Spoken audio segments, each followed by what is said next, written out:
My wife abandoned us and stole our son's future. What my 10-year-old did next will surprise you.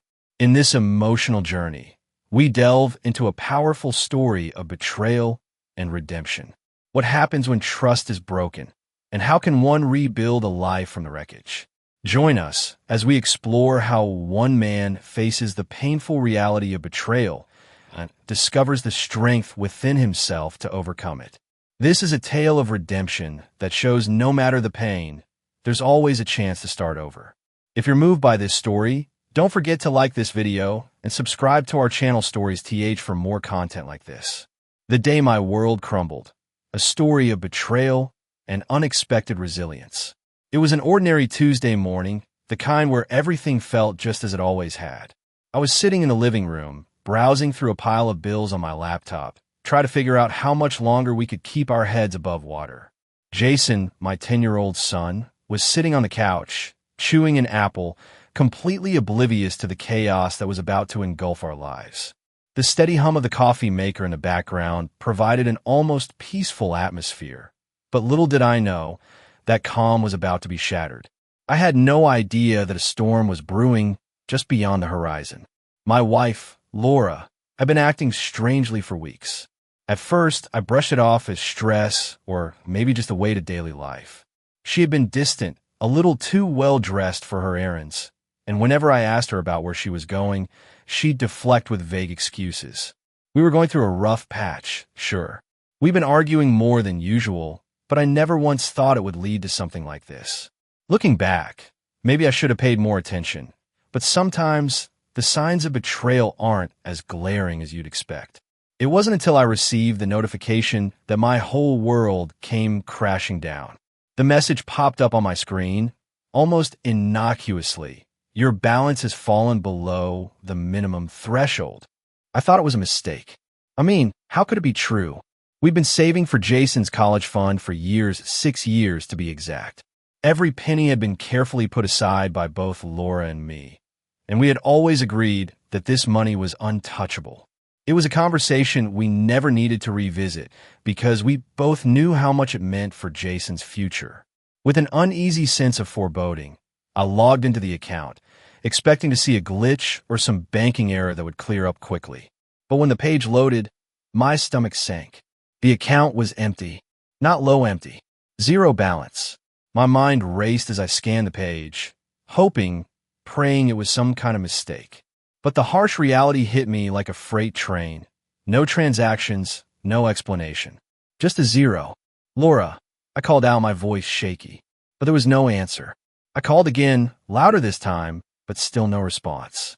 Panic started to bubble up inside me as I dialed her number, only to hear the cold beep of voicemail. She wasn't home. Something wasn't right. Something deep inside me started to churn. Laura had been acting strange. Yes, but this was different. I quickly opened our joint credit card account, and that's when the depth of the betrayal truly sank in. Transaction after transaction appeared on the screen: flights, luxury hotels, high-end restaurants. My wife had been halfway across the country, living it up on money meant for our son's future. I couldn't believe it. How could she do this? How could she take from our son, from the one person who had nothing to do with our problems? I felt a sharp pain in my chest, a mixture of anger and disbelief, but more than anything, it was a sense of loss. The woman I had loved for years, the one I thought I could trust, had shattered everything we had worked for. And for what? A new life with someone else. Someone who clearly didn't care about the family she had left behind. Jason walked into the room, still munching on his apple, looking just as unaffected as he always did. "Where's Mom?" I asked, trying to sound calm, though my voice wavered. Jason shrugged and said, "She said she had to go somewhere." Somewhere. That word felt like a knife twisting in my gut. My hands shook as I opened the joint credit card statement again. I didn't want Jason to see me break down, but I couldn't help it. This wasn't just about the money. It was about betrayal. It was about the years I had invested into a life, a family that was suddenly falling apart. I tried calling Laura again, but it was useless. It wasn't until later that night, when I checked the closet and saw her suitcase was gone, that the full weight of the situation hit me. She wasn't coming back. She had emptied the account, packed her bags, and walked out on her family, on me, and on Jason. The anger hit me in waves, each one stronger than the last. I wasn't just furious at her. I was furious at myself. How could I have been so blind? How could I have missed the signs? All the little lies, all the moments of hesitation. It was like watching a movie on repeat, but one I couldn't turn off. Every decision, every small betrayal, flashed in my mind as I sat there, unable to move. Jason, who had been so quiet, finally spoke up. He came over and put his hand on my shoulder, his voice oddly calm for a child his age. "Dad, it's okay. I fixed everything." At first, I thought it was just a way of him trying to make me feel better. Kids don't understand the weight of betrayal, the complexities of adult relationships. But there was something in his tone that caught me off guard. It wasn't just innocence. It was knowing, like he was saying more than he was letting on. But I didn't press him. My mind was too occupied with the fact that Laura was gone, and our world was crumbling. The following days were a blur of confusion, anger, and a deep sense of loss. Jason, however, seemed completely unfazed by what had happened. He went to school, did his homework, and even played with his Legos like nothing had changed. At first, I thought it was just shock, but as the days went on, his behavior became more peculiar. He started spending hours in the garage, tinkering with tools and wires, something I had always encouraged in him. He was a natural with technology, always building things, robots, model planes, you name it. But something about the way he was spending so much time there made me uneasy. One night, my curiosity got the better of me, and I wandered into the garage. What I saw stopped me dead in my tracks. There was a whiteboard covered in diagrams, equations, and flowcharts. It looked like something out of a spy movie. And next to it, there was a laptop with lines of code scrolling across the screen. Jason was sitting at the workbench, soldering something that suspiciously looked like a listening device. When he saw me, he quickly jumped up, trying to block the whiteboard from my view. "Jason, what is all this?" I asked, genuinely baffled. "It's just a project for school," he said, too quickly, too defensively. "A school project?" I raised an eyebrow. Since when did fourth-grade projects involve surveillance equipment? Jason's face turned red, and for a moment, I thought he might actually confess. But instead, he shrugged and muttered, "You wouldn't get it," before packing up his tools and heading back inside. I stood there, staring at the whiteboard, my head spinning. Whatever Jason was working on, it wasn't a school project, and it wasn't just a hobby. This was something else entirely. Over the next few days, his behavior grew even more secretive. He locked the garage whenever he was in there, and he started covering the whiteboard with a sheet when he wasn't using it. Then there were the phone calls. I caught him in the kitchen one evening, talking on the phone. When I asked him who he was speaking to, he seemed startled, as if he had been caught doing something he shouldn't be. "Nobody," he said, shoving the phone into his pocket and hurrying out of the room. The next morning, I found him in the living room, typing away on his laptop, looking completely absorbed. I couldn't help but ask, "Jason, what are you doing?" He froze for a moment, then looked up at me, his face completely calm. "Nothing, Dad. Just homework." But I knew something was off. He wasn't just doing homework. I didn't press him any further. I didn't want to know what he was working on, and part of me didn't even want to ask. I didn't know how to handle what was going on with my son. The situation had gotten so complicated, so out of my control, that all I could do was watch and hope he was just coping in his own way. Then, late one afternoon, Laura called. I almost didn't pick up. What could she possibly say to justify what she had done? But against my better judgment, I answered the phone. "Alex," she cried, her voice trembling, "you have to help me. I made a huge mistake." A mistake? The audacity of her words made my blood boil. She had stolen from our son and walked out on us, and now she was asking me for help? "Help you?" I spat. "You emptied our son's college fund, ran off with your boyfriend, and now you're calling me for help? What do you want, Laura?" The desperation in her voice was palpable, but I didn't feel sorry for her. She had made her choice, and now she had to deal with the consequences. "Alex, please," she begged. "Damien is gone. He disappeared, and now the police are after me." I couldn't believe what I was hearing. Laura was in trouble, and she was calling me, after everything she had done to us? It was too much. The anger swelled up in me again, and I let her have it. You chose Damien over your family. You chose him over your own son. And now you're asking for my help? No, absolutely not. But then, in a moment of pure delusion, she said something that hit me hard. Please, Alex. I'm still Jason's mother. I need a second chance. I couldn't believe it.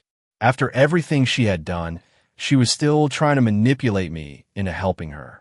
You lost us the moment you chose Damien, I said coldly, before hanging up the phone. As I turned away, I saw Jason standing in the doorway, his face calm, his expression unreadable. Was that Mom? He asked. I nodded. Did you tell her no? Jason asked, his voice firm. No, I said softly. I didn't. Jason nodded, satisfied. It was then that I realized my son had already made up his mind. He didn't need me to protect him anymore. He didn't need me to fight for him. He had taken matters into his own hands, and he was handling it all on his own. I was proud of him, of course, but there was a part of me that was scared. Scared of how Jason had changed, of how he had become someone capable of taking such drastic measures. But at that moment, all I could do was stand there, watching him, and hope that we could somehow rebuild what we had lost. A father's struggle with loss, betrayal, an unseen strength. The day my world shattered seemed like any other mundane Tuesday, where the rhythm of daily life continued without a hint of what was about to come. I was sitting in the living room, scrolling through bills on my laptop, while Jason, my 10-year-old son, sat beside me munching on an apple. The steady hum of the coffee maker in the background and the faint murmur of Jason's half-hearted attempts at homework made everything feel just right. There were no warning signs, no ominous feelings to prepare me for the storm that was about to hit. But just like the calm before a storm, everything was about to change.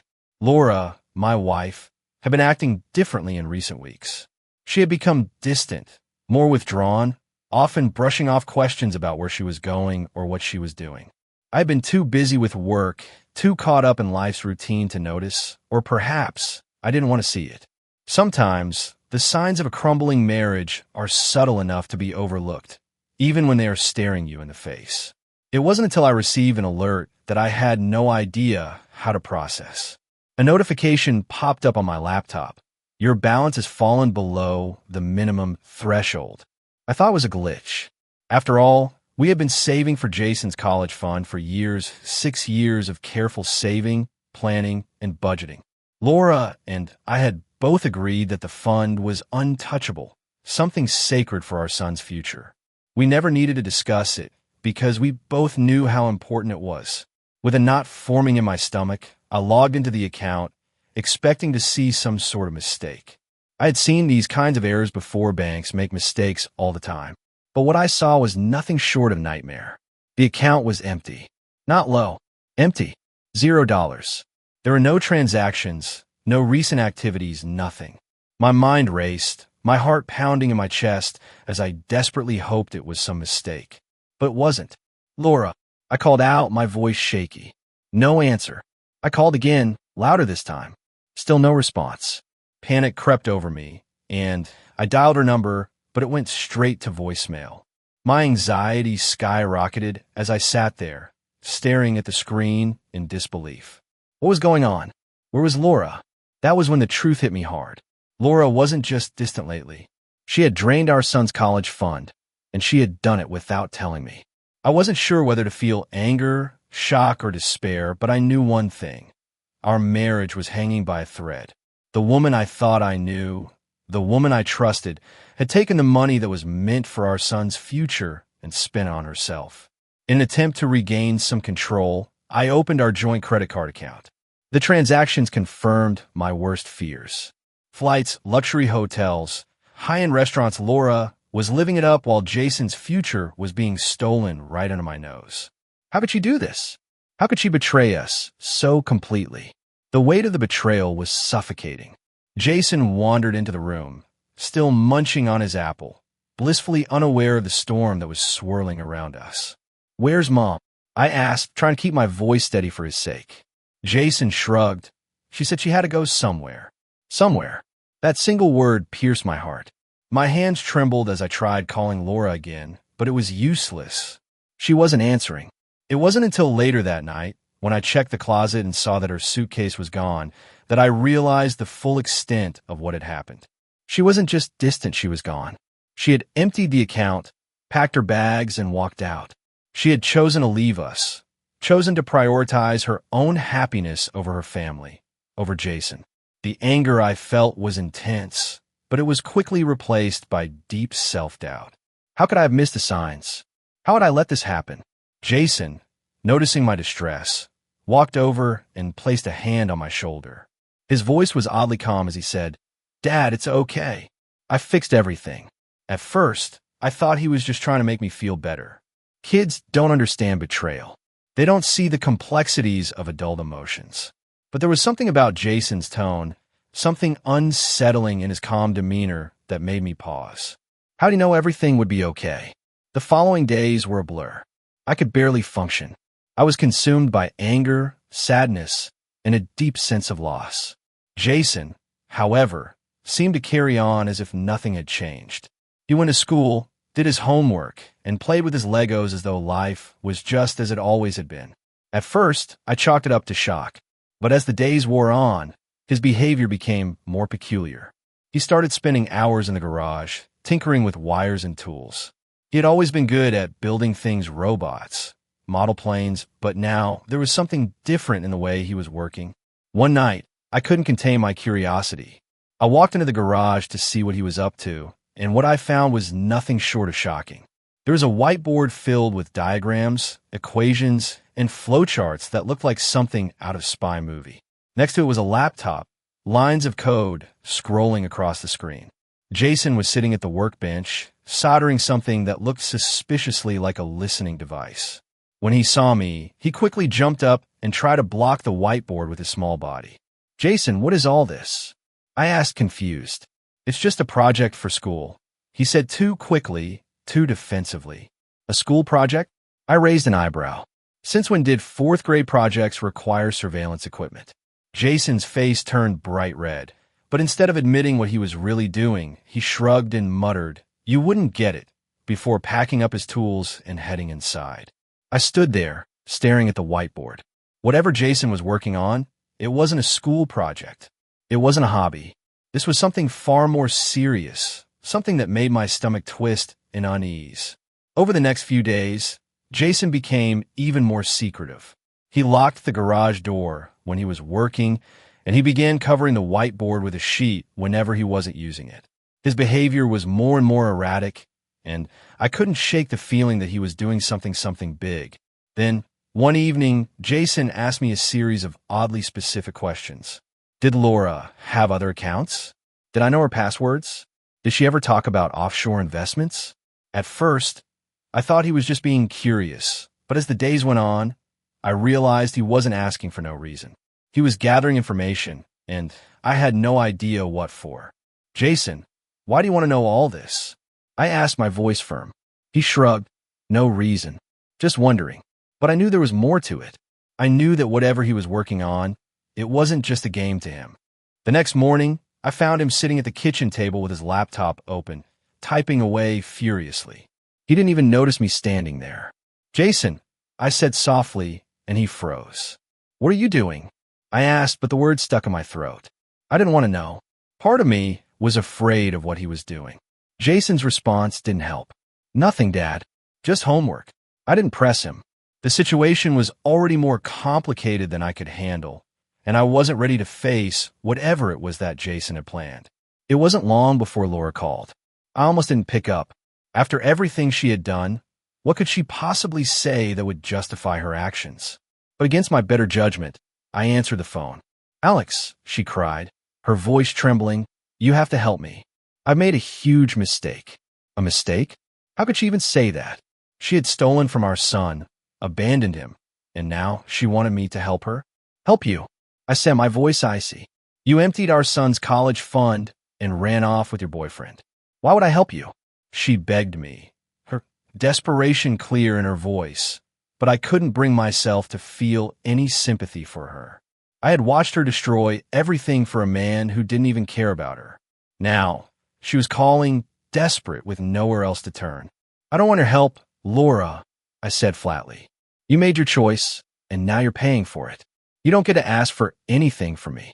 The call ended, but Jason's words echoed in my mind. I fixed everything. What did he mean by that? What had he done? It wasn't until later that I found out. Jason had been working on something far bigger than I could have imagined. He had used Laura's save passwords and bank information to transfer the money back into Jason's college fund. Not only had he done that, but he had also discovered that Damien, the man Laura ran off with, had been scamming people for years. Jason had collected the evidence and turned it over to the authorities. Jason had taken matters into his own hands. He had taken control of a situation that should never have been his responsibility. As much as I was proud of him for protecting us, I couldn't help but feel a sense of dread. My 10-year-old son had become the protector of our family, but at what cost? What was even more unsettling was his complete lack of fear. Damien had threatened us, but Jason remained unshaken. Even when the police arrived and took Damien away, Jason showed no signs of fear or regret. He had made sure that Damien couldn't hurt anyone again. In the aftermath, I was left to grapple with what Jason had done. He had saved us, but he had done it in a way that was darker than I could have ever imagined. He had become someone who solved problems with precision and coldness, not through emotional struggle, but through calculated action. As the days went on, I realized that Jason was different now. He had done things no child should ever have to do. He had become a force to be reckoned with. And while I was proud of him, I couldn't shake the fear that one day he would carry this burden too far. Jason had saved us, but in doing so, he had changed in ways I didn't fully understand.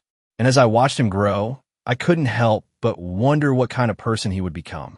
The shattering of trust and the unseen strength of a child, it's strange how life can change so suddenly. One moment, everything seems like it's on track, and the next, the foundation beneath you collapses, and you're left scrambling to make sense of it all. That was the day my world came crashing down. It started as an ordinary Tuesday, nothing special. The morning felt familiar. Work emails pinging in my inbox, my son Jason half-heartedly attempting his homework, the steady hum of the coffee maker in the background. Life was calm, predictable, and yet, in the blink of an eye, everything would change. I was sitting in the living room, scrolling through bills on my laptop when the notification popped up. It read, "Your balance has fallen below the minimum threshold." I didn't think much of it at first. It wasn't a huge surprise our finances could be tight sometimes, especially with Jason's college fund. But this wasn't just any account. This was the fund Laura and I had been contributing to for years, carefully saving for Jason's future. We had agreed that this fund was untouchable, a safety net for our son's education. I trusted Laura.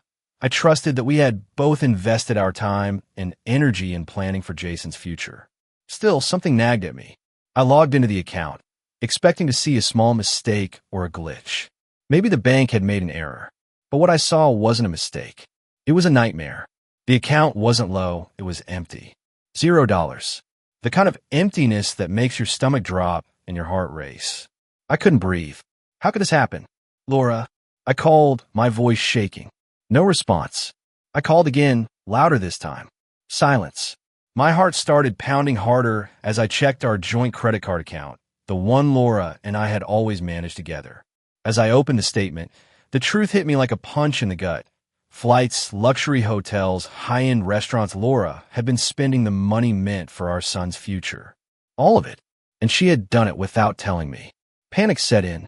My world was unraveling, and the betrayal I felt hit me with a force I couldn't have predicted. I didn't know what to do. How could she do this to us? How could she betray Jason, the one person who had nothing to do with our problems? Sure, things hadn't been perfect in our marriage, but this was unforgivable. Jason, oblivious to the chaos unfolding around him, walked into the room, munching on an apple. "Where's Mom?" I asked, trying to keep my voice even for his sake. She said she had to go somewhere. He shrugged, taking another bite of his apple. Somewhere. That word cut through me like a knife. Laura wasn't just gone physically. She had abandoned us.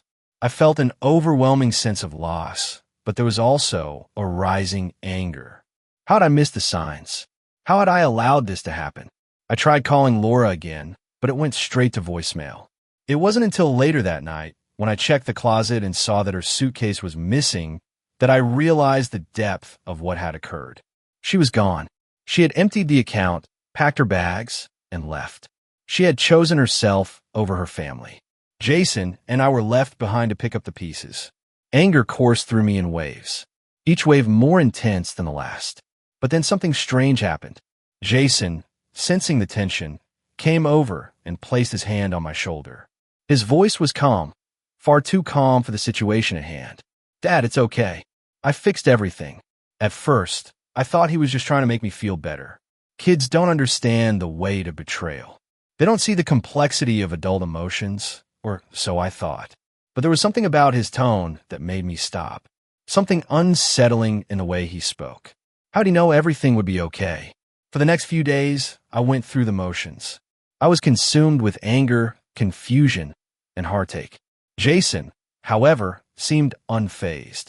He went to school, did his homework, and continued with his usual activities. At first, I chalked it up to shock. Surely, he couldn't process this much trauma in such a short amount of time. But as the days passed, Jason's behavior became even more peculiar. He started spending long hours in the garage, tinkering with tools and wires. I didn't think much of it at first. Jason had always been into building things robots, model planes, engineering projects. But one night, my curiosity got the best of me. I walked into the garage to see what he was working on, and what I found left me speechless. There was a whiteboard filled with diagrams, equations, and flowcharts. Next to it was a laptop with lines of code scrolling across the screen. Jason was sitting at the workbench, soldering something that looked suspiciously like a listening device. When he saw me, he quickly jumped up and tried to block the whiteboard with his small body. "Jason, what is all this?" I asked, confused. "It's just a project for school," he said, too quickly, too defensively. "A school project?" I raised an eyebrow.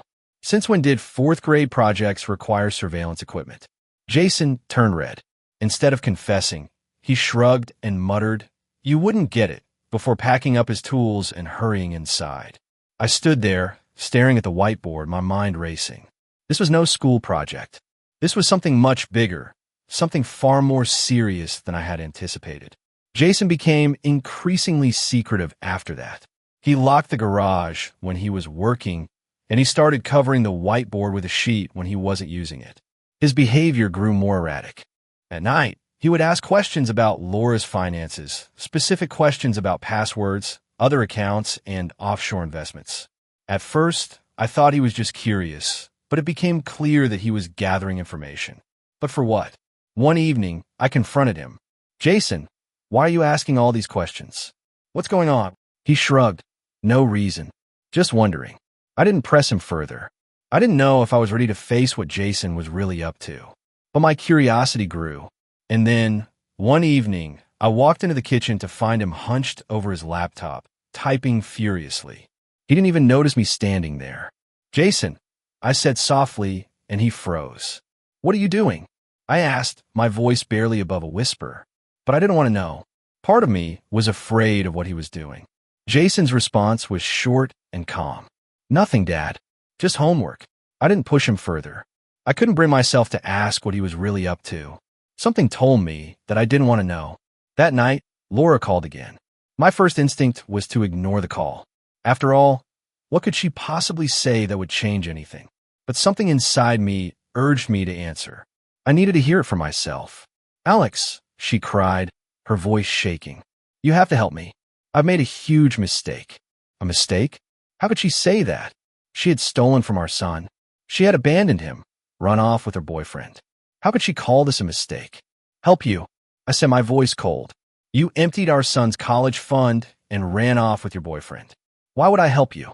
"I'm sorry, Alex," she sobbed. "I need you. Please, I need you to help me." I couldn't believe what I was hearing. How could she think I would help her after everything she had done? But then, amidst her desperate pleas, something inside me shifted. Jason had already taken control of the situation. He had done what I couldn't bring myself to do. The truth finally came to light. Jason had used Laura's saved passwords to access her accounts. He had tracked the money, returned it to its rightful place, and even uncovered that Damien, The man Laura had run off with had been scamming people for years. Jason didn't just save our son's future, he had dismantled an entire criminal scheme, all while keeping his calm, unshaken demeanor. Jason didn't see the world the way most children do. He wasn't just processing grief or anger. He was fixing things, solving problems with an efficiency that I couldn't even comprehend. And in doing so, he had saved us. But what cost? What did he become? I had always thought of Jason as a child, my little boy, innocent and pure. But now I wasn't so sure. Jason had done what I couldn't, but he had done it in a way that left me questioning everything I knew about him. He wasn't just solving problems. He was calculating, strategizing, executing plans with a cold, almost unnerving precision. As the days passed, I watched Jason continue with his work. He was still my son, but something had shifted. He wasn't the same child anymore. He had become someone capable of making decisions that most adults would hesitate to make. And I couldn't help but wonder what kind of person he would become as he grew older. One day, I found Jason in the garage again, working on a new project. This time, it was a drone meticulously constructed with wires and circuits. He didn't seem to notice me standing there. "Jason," I said gently, "you're always building something. You don't always have to fix things, you know." He looked up at me, his expression serious. "I don't know how to let things be. If something's broken, I have to fix it." And in that moment, I realized that Jason's brilliance was both a gift and a burden. He had saved us, yes, but he had also created a path for himself that I wasn't sure I could follow. He didn't know how to stop, how to let go, and I wasn't sure I knew how to help him. Jason had taken control when I couldn't. He had done what I couldn't bring myself to do. But now, I was faced with the reality that my son, the boy I had always known, was no longer the same. He had been forced to grow up too quickly, to take on responsibilities far beyond his years. As I sat there, watching him build his drone, I couldn't help but feel a sense of pride mixed with fear. Jason had become someone I didn't fully understand, and I wasn't sure what that meant for his future. But I knew one thing for sure. He had done something I couldn't have dreamed of. He had saved us. The journey to overcome, a story of resilience and strength. Life has a funny way of throwing curveballs at us, sometimes when we least expect it. It can seem like everything is going well, then one day, everything falls apart. That's exactly what happened to me on an ordinary Tuesday, a day that would turn out to be the most unforgettable one of my life. It started like any other. My son, Jason, was at the kitchen table doing his homework. I was sitting on the couch, scrolling through some bills on my laptop. The house was quiet except for the hum of the coffee maker in the background, and everything seemed normal. But in a matter of moments, everything changed. I received a notification. "Your balance has fallen below the minimum threshold." It didn't seem like a big deal. At first, our finances were tight, and I had been juggling a few things. But the balance I was looking at was supposed to be our son's college fund. Over 6 years, my wife Laura and I had both made it untouchable. We had carefully set aside money for Jason's future, a safety net that was never supposed to be disrupted. The fund was supposed to be untouched.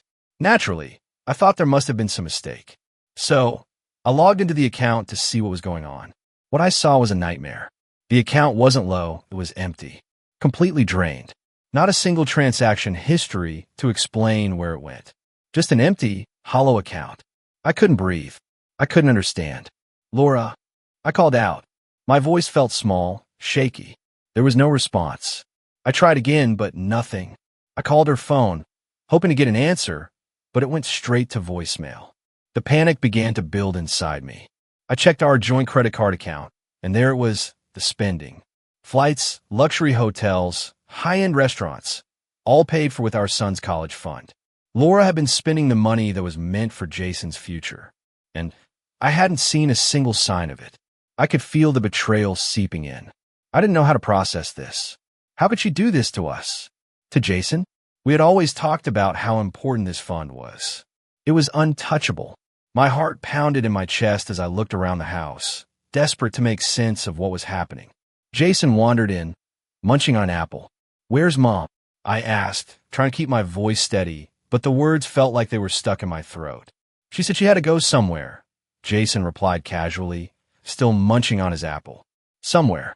That word struck me like a dagger. She had just left. It was then that the sinking feeling crept in. Laura wasn't just gone physically, she had disappeared emotionally.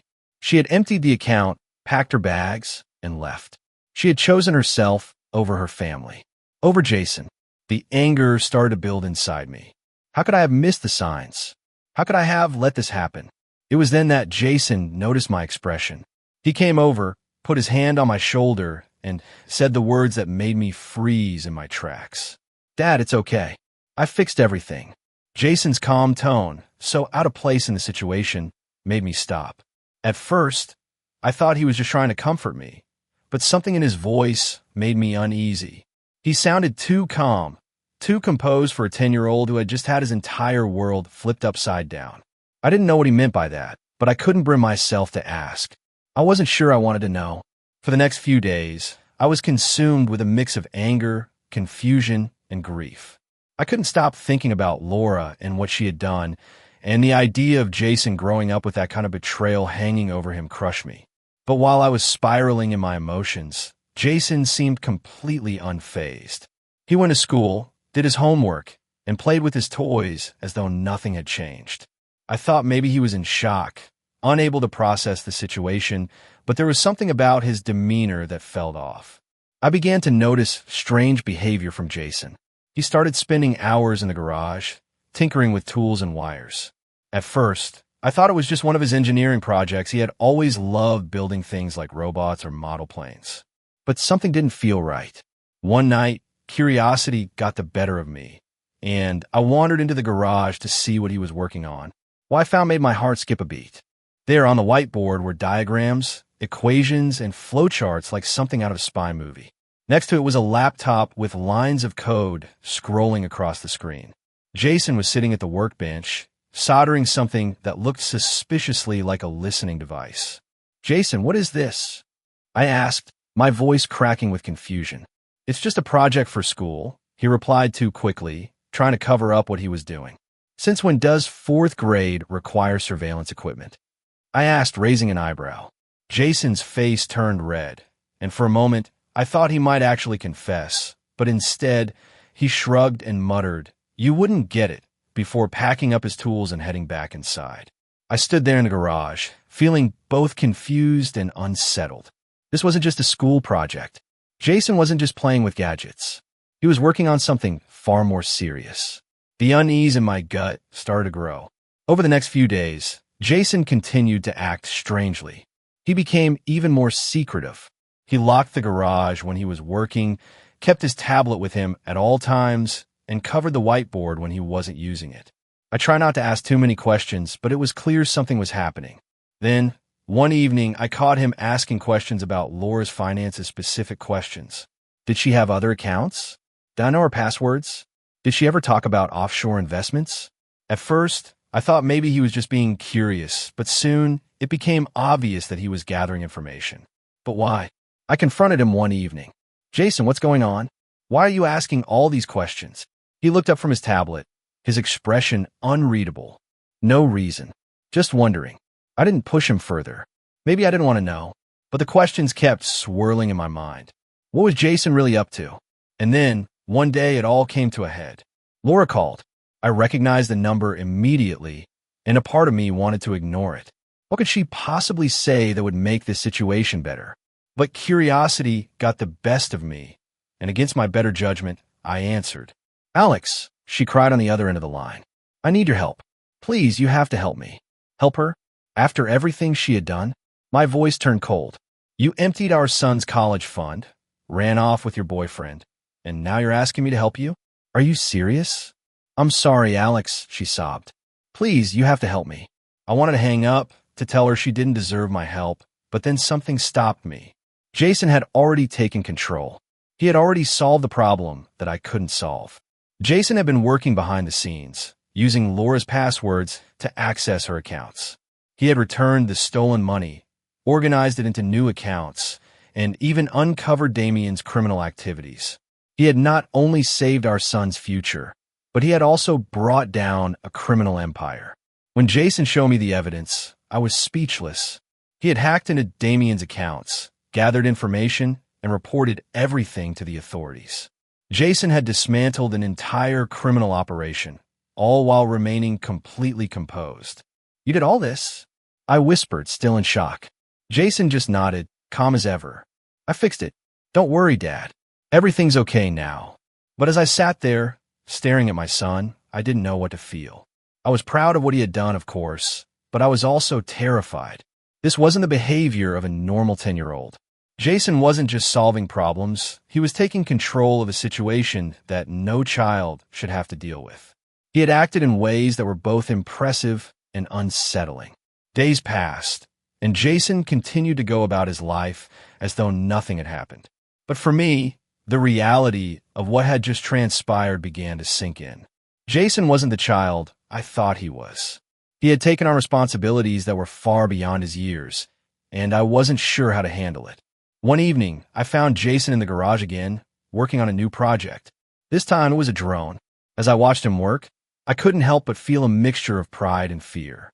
Jason was brilliant, no doubt. But brilliance came with a cost. "You don't always have to fix everything, Jason," I said softly. "Sometimes it's okay to just let things be." He didn't respond right away. When he finally spoke, his voice was quiet, almost serious. "I don't know how to just let things be. If something's broken, I have to fix it." I didn't know how to respond. Jason had become someone I didn't fully understand. He had saved us, yes, but I couldn't shake the feeling that his brilliance, unchecked, could lead him down a dark path. Jason had taken control when I couldn't. He had done what I was too paralyzed by anger and grief to do. But as I watched him work, I realized that Jason wasn't just surviving, he was conquering. And one day, that might cost him. The path to redemption, the long road to healing and justice life has a way of testing us in ways we never imagined, pushing us to the edge and forcing us to confront our deepest fears. For years, I had lived a life that seemed ordinary on the surface. A stable job, a happy family, and a future that appeared to be set. But that all changed in an instant. What seemed like a typical Tuesday would unravel everything I had known about trust, betrayal, and redemption. It started like any other day. My son Jason, a bright and energetic 10-year-old, was sitting at the kitchen table doing his homework while I sat on the couch, scrolling through bills and managing finances. The house was quiet, with only the sound of the coffee maker running in the background. It was a peaceful moment, one that gave me a sense of normalcy. But that peace was about to shatter.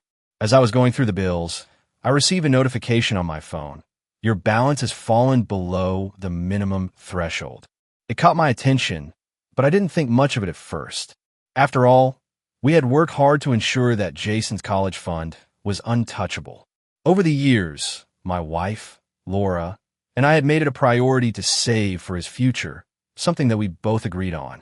It was a sacred fund, and we had always promised each other that we would never dip into it.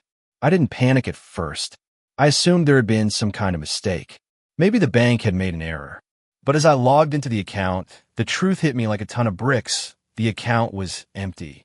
There were no transactions, no explanations, just a glaring zero balance. I sat frozen in front of my laptop, my mind racing. I couldn't understand how this could happen. This wasn't just a financial setback. This was the betrayal of a promise made to our son. This was the future we had promised him, his future taken away. "Laura," I called out, my voice shaking. I didn't hear anything in return. I tried again, louder this time, but there was only silence. She wasn't home. That's when the realization hit me, like a freight train. She had taken the money. She had drained our son's college fund and disappeared. No explanation, no apology. She was gone. I felt a wave of anger and disbelief wash over me. How could she do this? How could she abandon Jason, take away his future, and walk out without any remorse? The weight of her actions was suffocating, and I could feel myself drowning in confusion and rage. But in that moment, my son, Jason, wandered into the room, munching on an apple as if nothing was wrong. I looked at him, trying to hide the panic and frustration in my eyes. "Where's Mom?" I asked, trying to keep my voice steady. "She said she had to go somewhere," Jason replied casually, not even looking up from his snack. Somewhere. That word echoed in my mind. It was the moment I realized that this wasn't just a financial betrayal, it was a complete abandonment. Laura had chosen herself over our family, over Jason. She had walked out, and in doing so, had taken away the one thing we had worked so hard for the security of our son's future. I felt the anger rising in my chest, but I couldn't let Jason see me lose control. I had to stay calm for him, at least until I could figure out what to do next. But then, something unexpected happened. Jason, with his usual calm and composed demeanor, said something that stopped me in my tracks. "Dad, it's okay. I fixed everything." His words hit me like a cold shower. I looked at him, unsure of what he meant. He wasn't crying. He wasn't upset. He wasn't showing the kind of distress that I had expected. Instead, he was calm, eerily calm for a 10-year-old whose mother had just disappeared and drained his college fund. My first instinct was to reassure him, to tell him everything would be okay, but something in his tone made me hesitate. At first, I thought he was just trying to comfort me, but the more I thought about it, the more uneasy I became. What did he mean by fixed everything? Over the next few days, Jason's behavior became even more strange. He spent hours in the garage, tinkering with tools and gadgets, more than usual. I didn't think much of it at first. He had always been a curious kid, always taking things apart and building them back together. But then I noticed something. Jason was hiding what he was working on from me. One evening, my curiosity got the best of me. I walked into the garage to see what he was doing.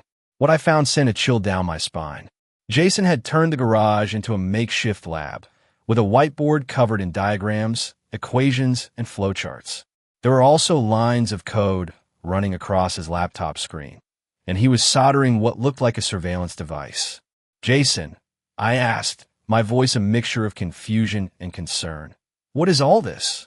"It's just a school project," he said quickly, but his voice lacked conviction. "A school project? Since when does a fourth grader need to make surveillance equipment?" I asked, now growing more worried. He turned red, clearly trying to hide his tracks. "You wouldn't get it," he muttered before quickly packing up his tools and heading inside. I stood there, stunned, trying to process what I had just seen. This wasn't a school project. Jason was working on something much bigger, something far more dangerous. The feeling of unease only deepened. Over the next few days, Jason's behavior became increasingly secretive. He locked the garage when he was working, and whenever I came close to his tablet, he quickly minimized whatever he was doing. I didn't know what to make of it, but one thing was clear: Jason was up to something.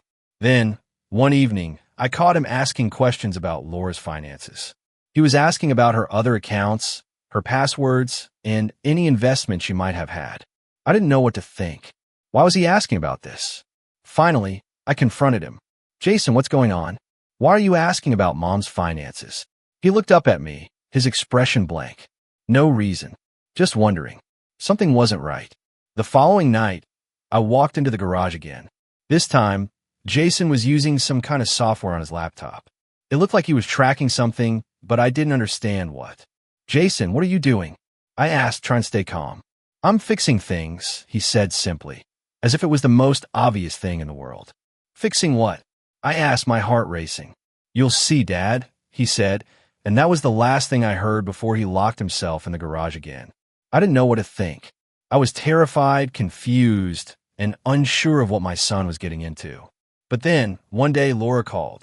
It was the first time I had heard from her since she left. My heart was racing as I saw her number on the screen.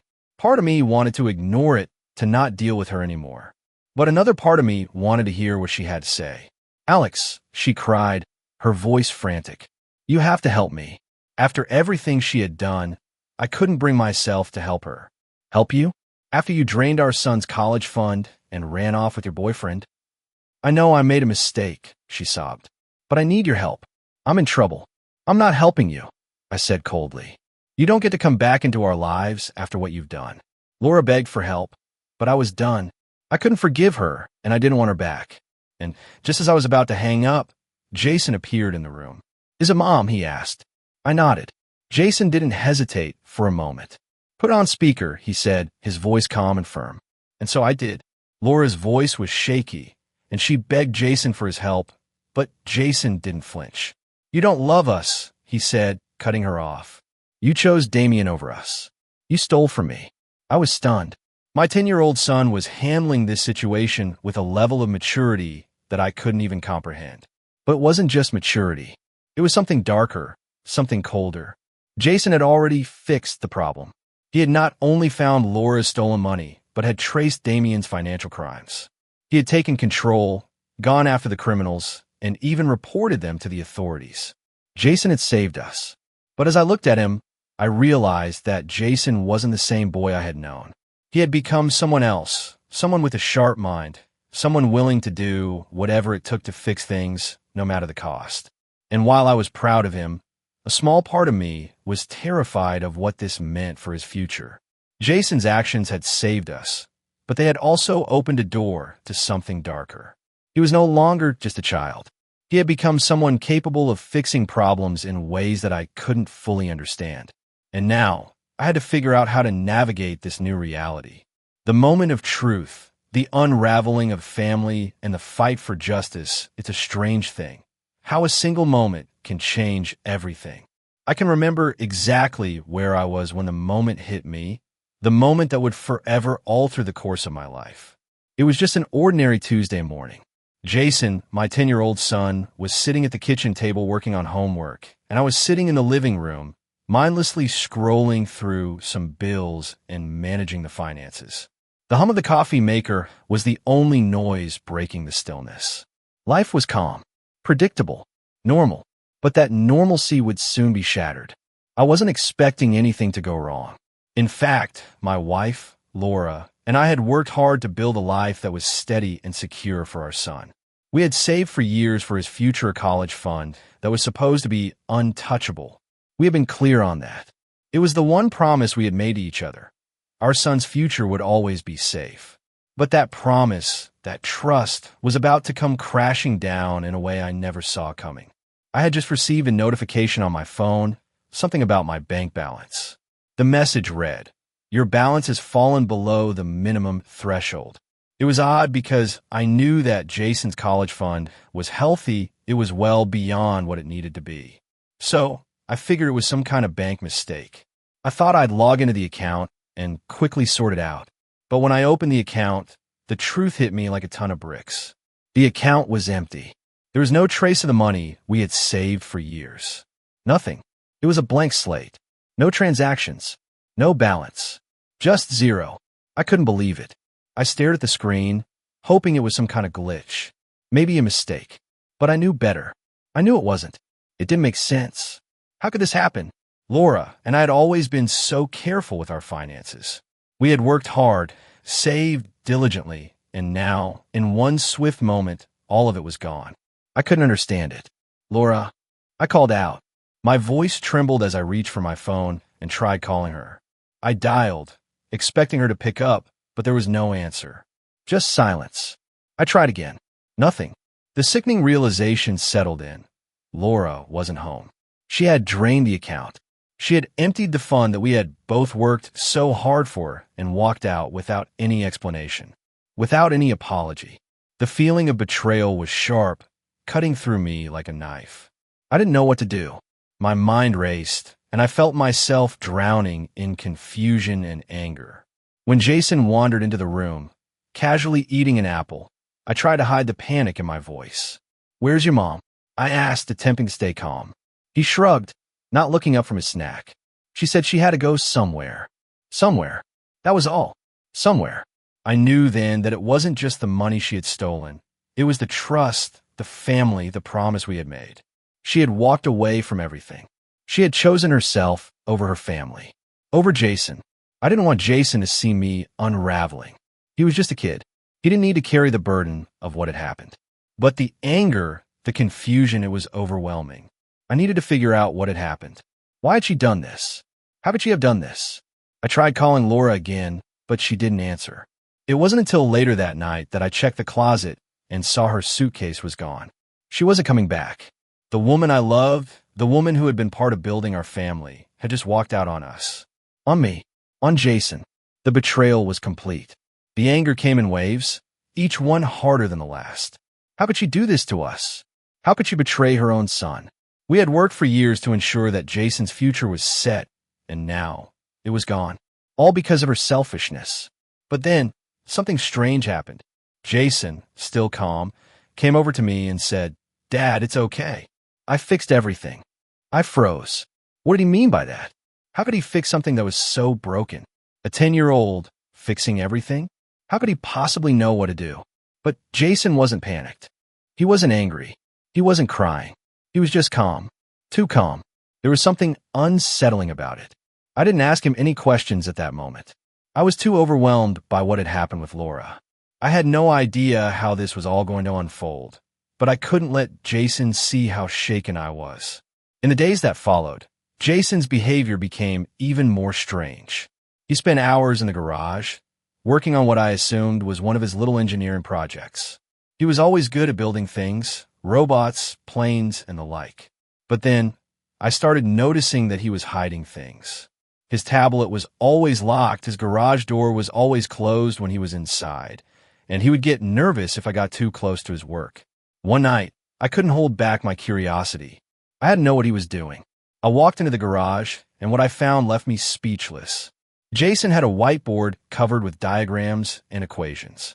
It looked like something out of a spy movie, and next to it was his laptop, showing lines of code scrolling across the screen. He was soldering something that looked suspiciously like a surveillance device. "What is this?" I asked, trying to keep my voice calm. "It's just a school project," Jason replied, too quickly. His words were shaky, and I could tell that he was hiding something from me. "A school project?" I asked, raising an eyebrow. "Since when does a fourth grader need to make surveillance equipment?" Jason's face turned red, and for a moment, I thought he might admit what he was doing. But then he just shrugged and muttered, "You wouldn't get it." At that moment, I knew something was wrong. This wasn't just a hobby, and it wasn't just a school project. Jason was working on something much bigger, something dangerous. But I didn't press him. I didn't know how to handle this. The next few days were filled with Jason asking strange questions about Laura's finances. He was asking about her passwords, other accounts she might have, and even offshore investments. It was all too much. Why was he so fixated on this? Finally, one evening, I confronted him. "Jason, why are you asking all these questions? What's going on?" Jason looked up at me, and for the first time, his calm expression faltered. No reason, just wondering. But I knew better. Jason was up to something. The next day, I found him working on his tablet again. I walked over to him and asked, "What are you doing?" "I'm fixing things," Jason said, as if it was the most natural thing in the world. "What are you fixing?" I asked, my anxiety rising. "You'll see," Jason replied calmly, as if everything was under control. I didn't know what he was doing, but I had a sinking feeling that it wasn't something a 10-year-old should be doing. It wasn't until Laura called that things started to make sense. I saw her number flash on my phone, and I immediately felt a surge of anger. After everything she had done, what could she possibly want? But curiosity got the better of me, and I picked up the phone. "Alex," she cried, her voice shaky. "You have to help me." "Help you?" I spat. "You emptied our son's college fund and ran off with your boyfriend. Why the hell would I help you?" "I know I made a mistake," she sobbed. "But I need help. I'm in trouble." "Trouble?" I asked, my voice rising. "You're in trouble? You stole from your son. You walked out on your family. And now you want my help?" "I didn't mean for any of this to happen," she cried, her voice breaking. "Please, Alex, you have to help me." I listened to her beg, but I was done. I wasn't going to let her manipulate me anymore. She didn't deserve help. Not after everything she had done. Just as I was about to hang up, Jason walked into the room and asked, "Who's on the phone?" I covered the receiver and whispered, "It's your mom." Jason's expression darkened for a moment, but then he turned to me and said, "Put it on speaker." His voice was calm, but something about it made me hesitate. Jason wasn't asking. He was telling me. I pressed the speaker button, and we both listened to Laura plead. Jason didn't flinch. He didn't show any emotion. Instead, he said, "You don't love us. You stole from me, and now you want our help? That's pathetic." I was stunned. This wasn't the voice of a 10-year-old. This was someone older, wiser, and more calculating. Jason had already fixed everything. He had traced the stolen money, tracked Laura's financial crimes, and reported them all to the authorities. He had taken control of the situation. When I asked him what he had done, he simply replied, "I fixed it." And he had. Jason had dismantled a criminal operation, and he had done it all without hesitation. But there was a coldness in his actions that terrified me. Jason wasn't a normal child. He didn't react with emotion. He didn't show fear. He just calculated and acted. He had taken control in a way that left me both proud and terrified. I realized that Jason wasn't just a kid anymore. He had become someone capable of doing things that no child should have to do. And that scared me. But for now, we had peace. Laura was gone, and the money had been returned. Jason had saved us, but at what cost? What would the future hold for him? I didn't know, but I was determined to protect him from whatever path he might take. The cost of deception, how betrayal unraveled a family, and the unexpected strength of a son's life can be full of surprises, some of them good, some of them bad, but what happened to me that day shattered my world in a way I never could have imagined. It all began like a typical Tuesday. The sun was out, the kids were busy with their day, and everything seemed calm. My wife, Laura, was out running errands, leaving me to focus on some of the mundane tasks that often take up a man's time, answering emails, going over finances, and making sure everything was in order for the family. I thought it was just another day in our predictable life. I had no idea that things were about to change, and in a way, that would change everything about who I thought I was. The phone call came around lunchtime, a notification from my bank. It was something I had seen many times before. It was a reminder to review our accounts. But what I saw when I logged into the bank's website was nothing short of horrifying. The first message that popped up read, "Your balance has fallen below the minimum threshold." This wasn't supposed to be possible. My wife and I had saved diligently for years, putting aside money for our son Jason's college fund. It had been a priority for both of us, an untouchable safety net meant to ensure Jason's future, no matter what. But as I clicked into the account, the truth hit me like a gut punch. The balance wasn't just low, it was gone. The account was empty. There were no transactions, no explanation. Just zero. I sat there, staring at the screen in disbelief, hoping there had been some kind of error. But deep down, I knew there wasn't. My wife, Laura, had drained the entire college fund. Every last dollar was gone. At first, I thought it had to be a mistake, or maybe some kind of fraud. But no, I was forced to confront the uncomfortable truth. Laura had done this. She had stolen from our son. I quickly dialed her number, but the call went straight to voicemail. A sickening dread filled me. I didn't know what had happened, but I knew it was bad. I needed to talk to her. I needed answers. I tried again. Still no answer. Panic started to settle in. Or she? What had happened?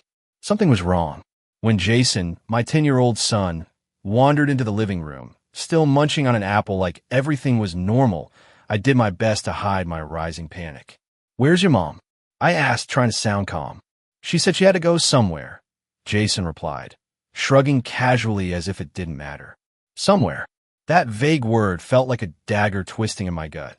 I hadn't expected anything like this to happen, but in that moment, I realized what had really happened. Laura had chosen herself, chosen a life of comfort over her own family. She had betrayed us. She had taken our son's future and left us behind. It wasn't until later that night, after a long, uncomfortable silence, that I checked the closet and realized her suitcase was gone. She wasn't just out for errands, she had packed her bags and left. I couldn't believe it. The woman I loved, the woman I thought I knew, had taken everything we had worked for and walked away from her family. As the anger washed over me, I tried to keep my composure. I didn't want Jason to see me fall apart, to understand what was going on. But it was hard. My mind raced. How could Laura do this? How could she steal from her son? How could she betray me like this?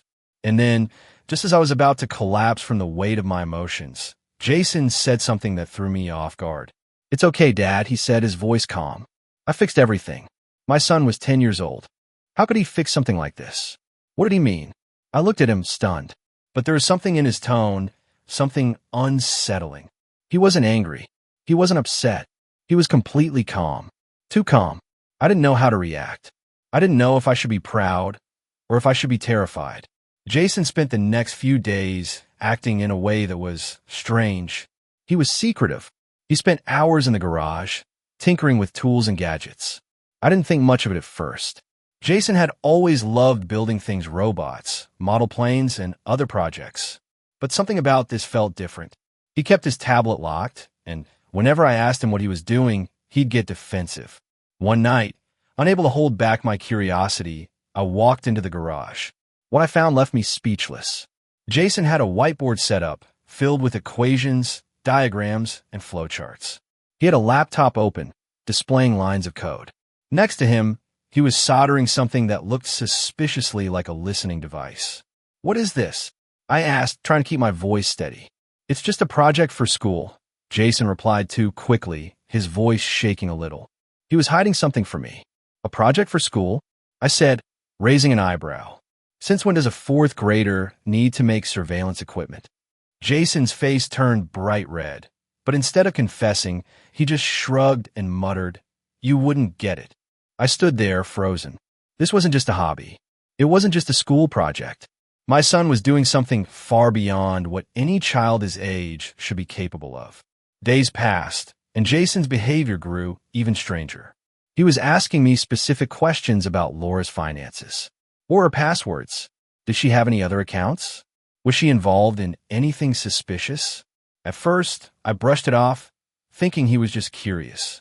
But then I realized he wasn't just curious, he was gathering information.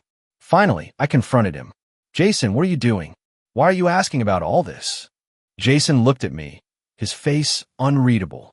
"No reason," he said casually, as if it was no big deal. "Just wondering." But I knew it wasn't normal.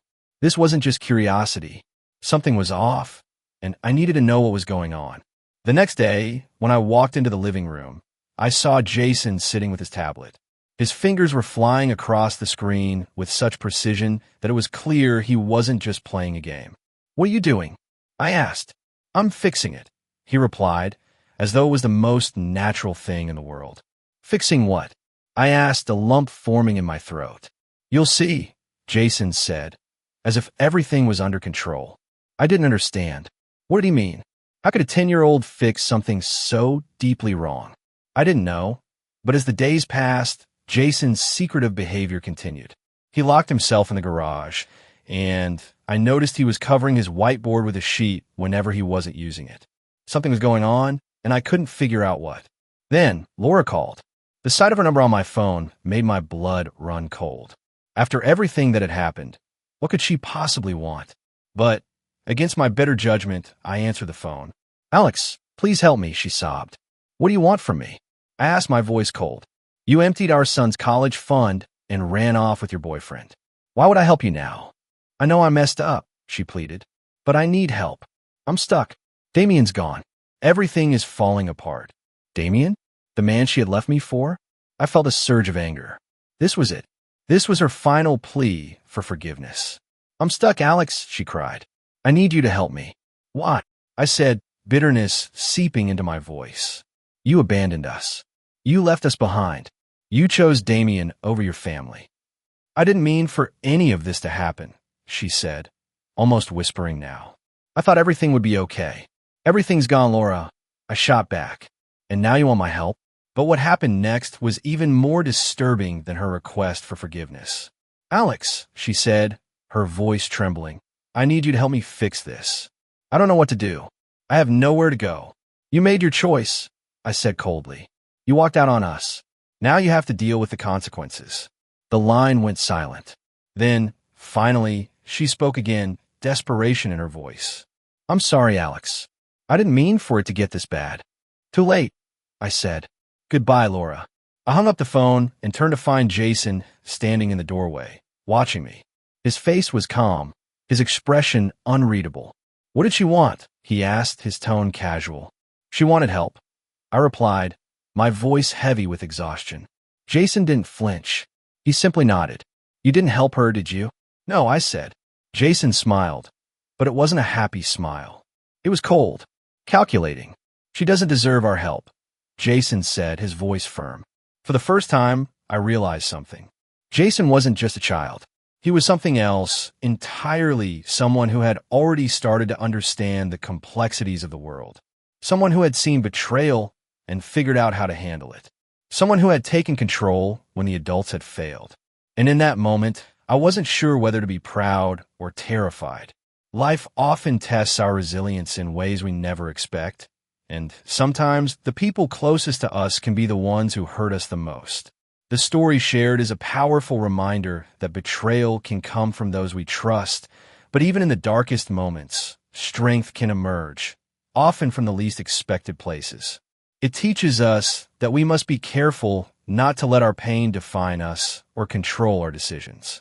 In times of hardship, it's easy to feel powerless, especially when someone we love makes choices that harm us. However, the true lesson lies in how we respond to adversity.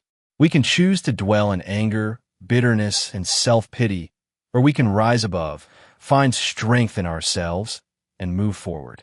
Life's trials, though painful, can serve as opportunities for personal growth. Just like the child in the story who, despite his young age, demonstrated incredible strength and resilience, we too must tap into the deep well of wisdom that comes with age. It's not about forgetting the hurt or letting others off the hook. It's about choosing peace and finding the courage to forgive, not for their sake, but for our own well-being. No matter how long we've lived, we have the ability to shape the future with the lessons we've learned. It's a reminder that it's never too late to reclaim control of our lives, embrace our inner strength, and redefine our journey, no matter the setbacks we've faced. Thank you for watching this story of betrayal and redemption. We hope it has inspired you to reflect on your own journey and the power of moving forward after hardship. If you enjoyed this video, please give us a like and subscribe to Stories TH for more stories that touch the heart and soul. Stay tuned for our upcoming content. And remember, your support means the world to us.